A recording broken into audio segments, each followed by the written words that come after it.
believe I found this online.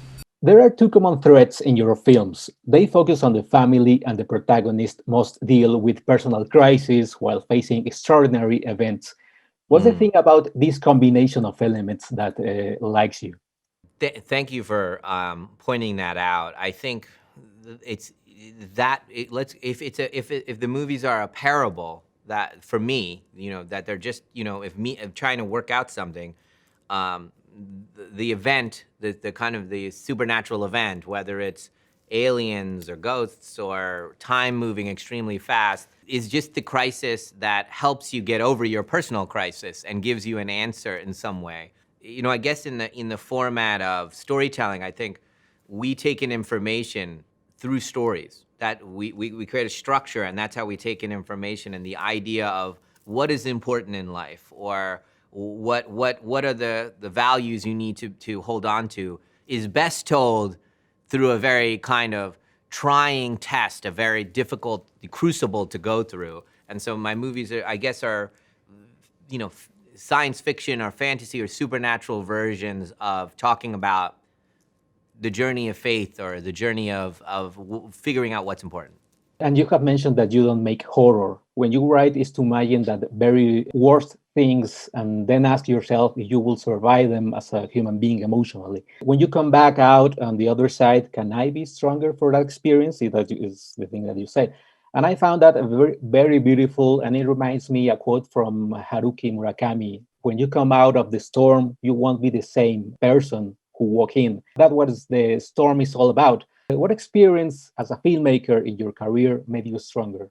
Beautiful, by the way. Love that quote. Amazing. I think when now that I've made movies for this long, I know when I've tried to play it safe, I have put myself at great risk. And when I took great risks, I was very safe. It's just fascinating. I think that's probably related to growth. That the storm that you're saying is an opportunity to grow very fast. Whereas when you keep trying to avoid the storm, you're staying pretty close to the way you were, and you're not really changing that much. You're not growing that much. We work out, we tear a muscle, then it grows back stronger. And we believe in that process until we can do such different things. We can lift so much weight or do that.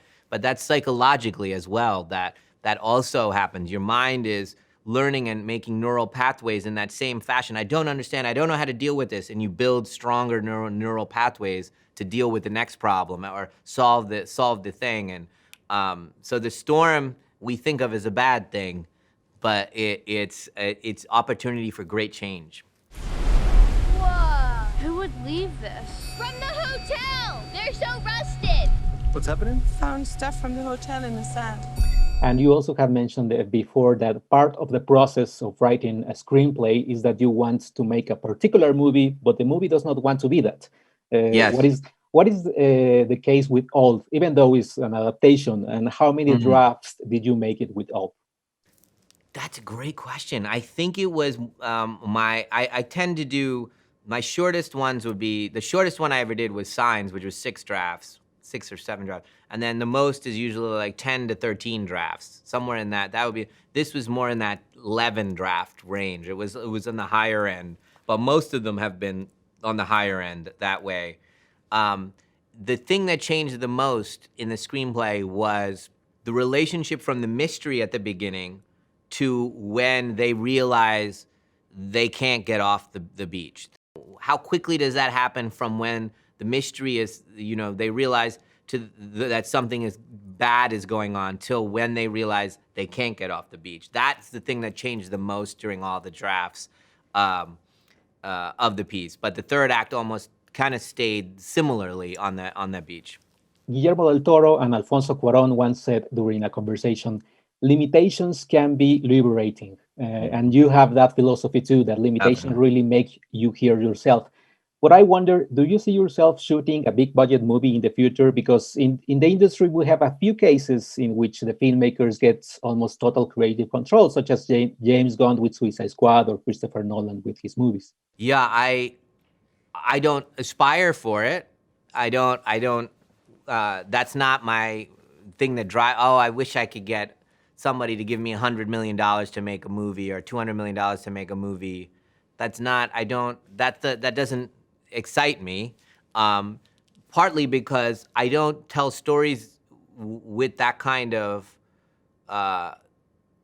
palette, whereas some people are so amazing at imagining that. James Cameron and Steven Spielberg and Christopher Nolan, they're so good at imagining these big things that are amazing to see, spectacles, but my instinct always goes to the sound effect in the other room. And so it always, the creak or this or the breathing, it always goes there, and you don't need money to do that. So I actually go the other way. I keep wanting to make it for less money, more restrictions, less days. What's the least amount? And my DPs, the director of photography, always get upset with me. Mike always gets upset with me. I'm like, what's the least amount of days we can do this in? I'm like the reverse. I'm like, let's do this in like, what's because I actually, for me, there's a speed to creativity, and I need a little bit of the non-safety net underneath me to feel that excitement of like, okay, I'm alive, I'm thinking about everything right now. And so squeezing it to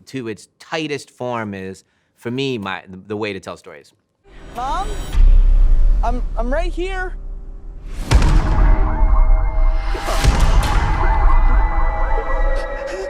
The activist and philosopher Henry David Thoreau has this amazing quote, I have no time to be in a hurry. The concept of time has always been intriguing for mankind, from poets to philosophers to filmmakers like Christopher Nolan, which practically all of his movies deals with time. What do you think is that? It's because we can't control time. We are victims of it now, not only human beings, but animals, plants, earth too. Wow, I love that quote. Man, you blew my mind with that quote. That is too good. We have a very dysfunctional relationship to time. If we understood this, I think we'd all be much happier. We are always trying to race it in a way. You know, I need to be this, I need to be that, and then, oh my gosh, I'm not that anymore, and you know, oh, I'm gonna be this soon. That's upsetting me. You know, it's fascinating that Chris deals with time in a lot of his movies. It's funny, I called Chris to talk to him about this movie when I was making. I was like, hey man, I'm doing a movie about time, and I said, you know, like your stuff, and I was like, everybody's on a beach and all, and he was like, wow. But he had made a section of Interstellar where the father loses a certain amount of years where he couldn't see his daughter, and in Interstellar, and I remember feeling like the breath went out of me, because the idea of like that I missed 7 years of my daughter's life just now, it was more nightmarish than I could ever imagine, and it made me think about my relationship to time, and God, you know, I should just call her. I should just talk to them, you know, and be with them, and that, you know, I'm driving them to a practice or something. That's it. That's as good as it gets. That's it, you know. And when we forget that, we're in a nightmare. We're in this hellish thing, like the characters in the movie, just running from time as fast as we can. Well, thank you very much, Knight, and you blew my mind with your movie and all your movies. Thank you, brother. It's good to talk to you.